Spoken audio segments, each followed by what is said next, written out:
Selamat malam dan salam sejahtera untuk kita semuanya. Kami dari kelompok 4 kewirausahaan, tepatnya di kelas akuntansi malam 2 semester 4 dengan dosen pembimbing Ibu Anggia Sekar Putri akan mempresentasikan hasil diskusi kelompok kami. Adapun anggota dari kelompok 4 yaitu Arif Budiman, Erlis, Henisa Oliananda, Kurnia Lestari, Nurila Sari, Seli Joana, serta saya sendiri Indra Setiawan. Di sini kami kelompok 4 akan membahas mengenai profil usaha kecil dan modal pengembangannya, serta kompetensi inti dan strategi bersaing dalam kewirausahaan. Tanpa memperpanjang waktu, mari kita mulai. Pertama yang akan kita bahas yaitu mengenai profil usaha kecil. Apa sih profil usaha kecil?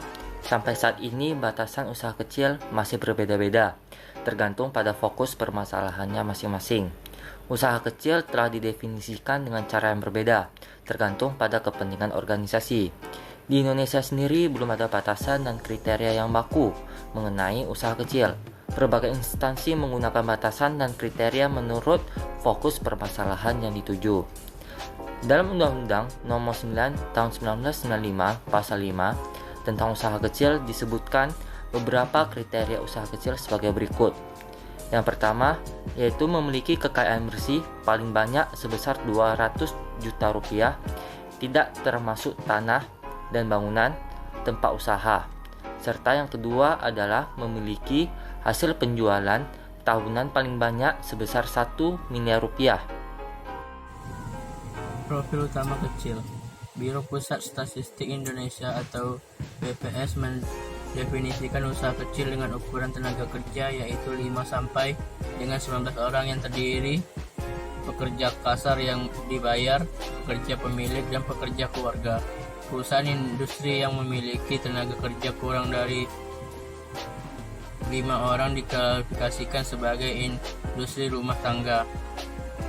Berbeda dengan klarifikasi dengan dikemukakan oleh Stanley dan Morse bahwa industri yang menyerap tenaga kerja 1-9 orang termasuk industri kerajinan rumah tangga. Industri kecil menyerap 10-49 orang, industri sedang menyerap 50-99 orang, dan industri besar menyerap tenaga kerja 100 orang lebih. Pada usaha kecil, manajemen yang mengoperasikan perusahaan adalah pemilik, majikan, dan investor yang mengambil berbagai keputusannya secara mandiri. Jumlah modal yang diperlukan juga biasanya relatif kecil dan hanya dari beberapa sumber saja karena permodalan relatif kecil dan dikelola secara mandiri. Majikan dan karyawan tinggal dalam suatu daerah yang sama, bahan baku lokah dan pemasarannya pun hanya pada lokasi atau daerah tertentu. Akan tetapi secara keseluruhan mereka sektor yang mampu menyerap tenaga kerja lokal yang cukup besar dan tersebar. Dan usaha kecil pertama memiliki kebebasan untuk bertindak, kedua fleksibel, tiga tidak mudah goncang.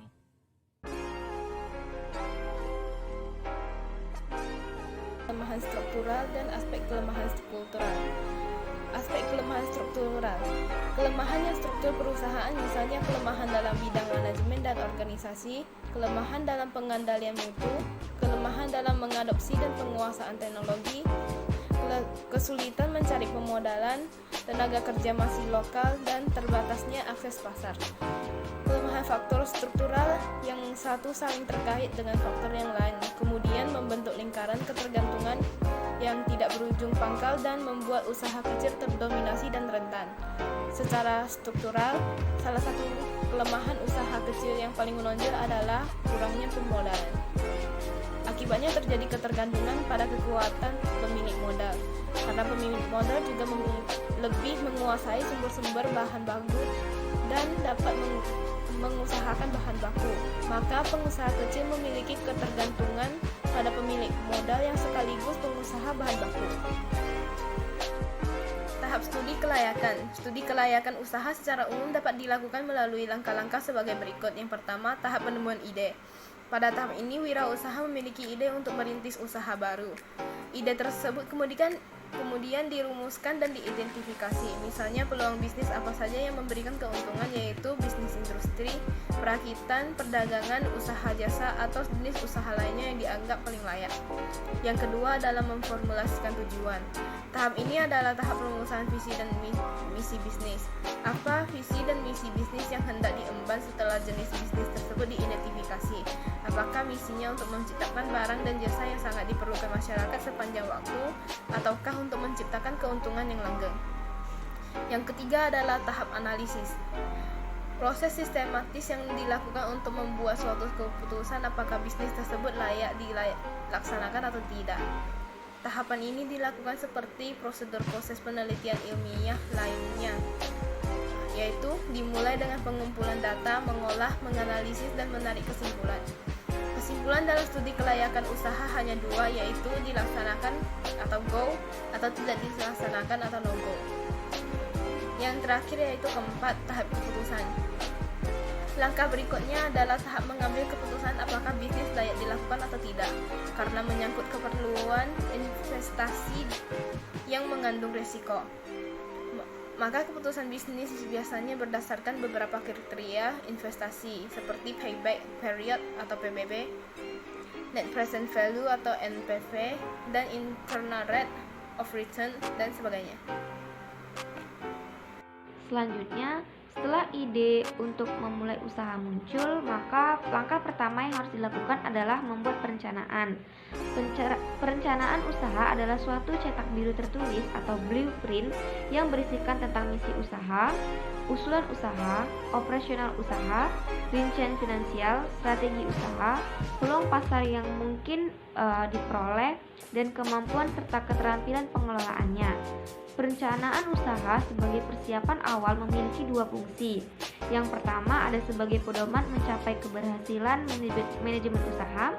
Yang kedua sebagai alat untuk mengajukan kebutuhan permodalan yang bersumber dari luar. Dan berikut ada beberapa unsur penting dalam perencanaan usaha. Yang pertama ada ringkasan eksekutif. Yang kedua ada pernyataan misi, yang ketiga ada lingkungan usaha, yang keempat ada perencanaan pemasaran, yang kelima ada tim manajemen, yang keenam ada data finansial, yang ketujuh ada aspek-aspek legal, yang kedelapan ada jaminan asuransi, yang kesembilan adalah orang-orang yang terpenting, dan ke-10 pemasok, dan yang terakhir adalah resiko. Selanjutnya ada pengembangan usaha kecil. Banyak konsep yang dikemukakan oleh para ahli ekonomi manajemen mengenai tentang cara meraih keberhasilan usaha kecil dalam mempertahankan eksistensinya secara dinamis. Dalam berbagai konsep strategi bersaing dikemukakan bahwa keberhasilan suatu perusahaan sangat tergantung pada kemampuan internal. Untuk menghadapi kondisi jangka panjang dan dinamis, perusahaan harus dikembangkan melalui strategi yang berbasis pada pengembangan sumber daya internal secara superior untuk menciptakan kompetensi inti.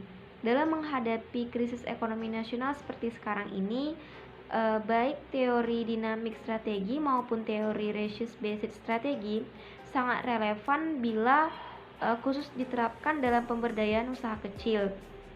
Menurut teori resource-based strategi, agar perusahaan meraih keuntungan secara terus-menerus, maka perusahaan harus mengutamakan kapabilitas internal yang superior, yang tidak transparan, sukar ditiru, atau dialihkan oleh pesaing dan memberi daya saing jangka panjang, yang kuat dan melebihi tuntutan masa kini di pasar dan dalam situasi eksternal yang bergejolak. Kompetensi inti dan strategi bersaing dalam kewirausahaan. Wirausaha yang sukses pada umumnya ialah mereka yang memiliki kompetensi, yaitu meliputi sikap, motivasi, nilai, serta tingkah laku yang diberikan untuk melaksanakan pekerjaan. Kompetensi inti atau core kompetensi adalah seperangkat kemampuan dan keunikan yang dikembangkan dalam daerah-daerah operasional kunci seperti mutu, layanan, inovasi, pembangunan tim, fleksibilitas tinggi, cepat dan tanggap, dan hal lainnya yang dapat dilakukan untuk melebihi para pesaing. Kompetensi inti akan menjadi dasar dari keunggulan kompetitif perusahaan dan biasanya bertahan cukup lama. Geoffrey G. Meredith mengemukakan ciri-ciri dan watak kewirausahaan sebagai berikut. Yang pertama, percaya diri, keyakinan, ketergantungan, individualitas, dan optimisme. Yang kedua, berorientasi pada tugas dan hasil. Yang ketiga, berani mengambil resiko. Yang keempat, perilaku sebagai pemimpin. Yang kelima, keorisinalan, inovatif dan kreatif serta fleksibel. Dan yang keenam, berorientasi ke masa depan dan perspektif. Kompetensi inti dan strategi bersaing dalam kewirausahaan. Ada 10 kompetensi yang harus dimiliki wirausaha menurut Dan and Bradstreet Business Credit Service 1993. Yang pertama, knowing your business, yaitu harus mengetahui usaha apa yang akan dilakukan. Yang kedua, knowing the basic business management, yaitu mengetahui dasar-dasar pengelolaan bisnis, misalnya cara merancang usaha, mengorganisasi dan mengendalikan perusahaan, termasuk dapat memperhitungkan, memprediksi, mengadministrasikan, dan membukukan kegiatan-kegiatan usaha. Yang ketiga, having the proper attitude, yaitu memiliki sikap yang benar terhadap usaha yang dilakukannya. Keempat, having adequate capital, yaitu memiliki modal yang cukup. Modal tidak hanya berbentuk materi tetapi juga moral.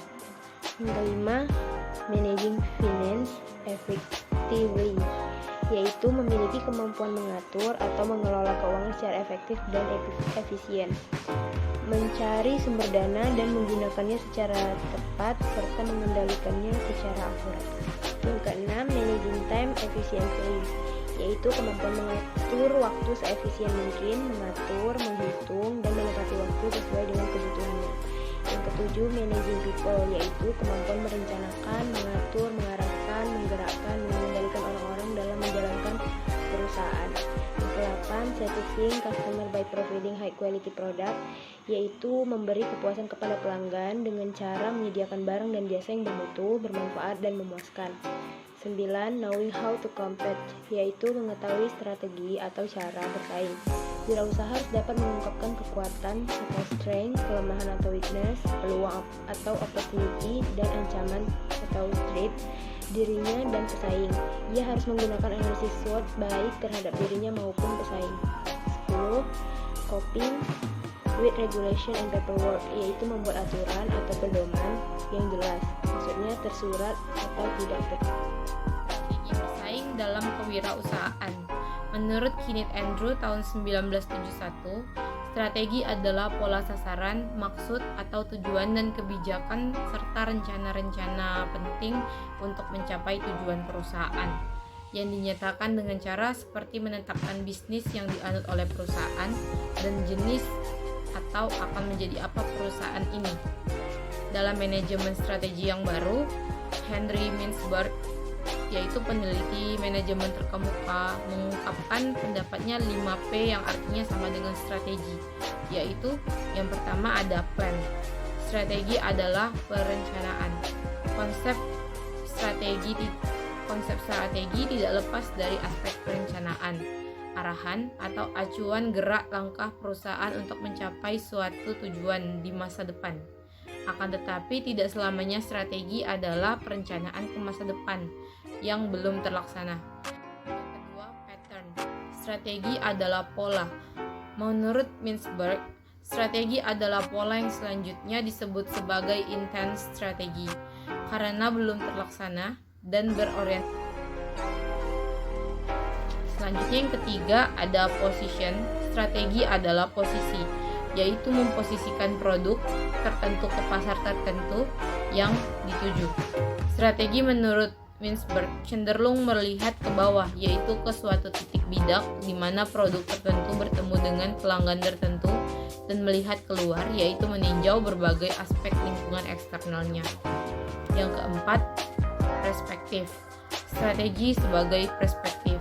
Strategi cenderung melihat ke dalam, yaitu ke dalam organisasi, dan ke atas, yaitu melihat grand vision perusahaan. strategi sebagai permainan. Dalam artian ini, strategi adalah suatu manuver tertentu yang memperdaya lawan atau pesaing. Misalnya ada suatu merek dagang. Mereka meluncurkan merek keduanya agar posisi mereka tetap kukuh dan tidak tersentuh karena merek-merek pesaing akan sibuk berperang melawan merek keduanya tadi. Selanjutnya adalah kesimpulan. Kesimpulan yang bisa diambil adalah dalam pengembangan ide usaha, perencanaan yang baik memiliki peranan yang sangat penting. Karena perencanaan itu berisikan tentang misi usaha, usulan usaha, operasional usaha, rincian finansial, strategi usaha, dan peluang pasar yang diperoleh serta kemampuan dan keterampilan pengelolanya. Perencanaan sebagai persiapan awal usaha ini bisa dijadikan pedoman untuk mencapai keberhasilan manajemen usaha. Selain itu juga sebagai alat untuk mengajukan kebutuhan pemodalan yang bersumber dari luar. Sekian presentasi dari kelompok kami. Apabila ada kesalahan kata mohon dimaafkan. Wabillahi taufiq wal hidayah. Wassalamualaikum warahmatullahi wabarakatuh.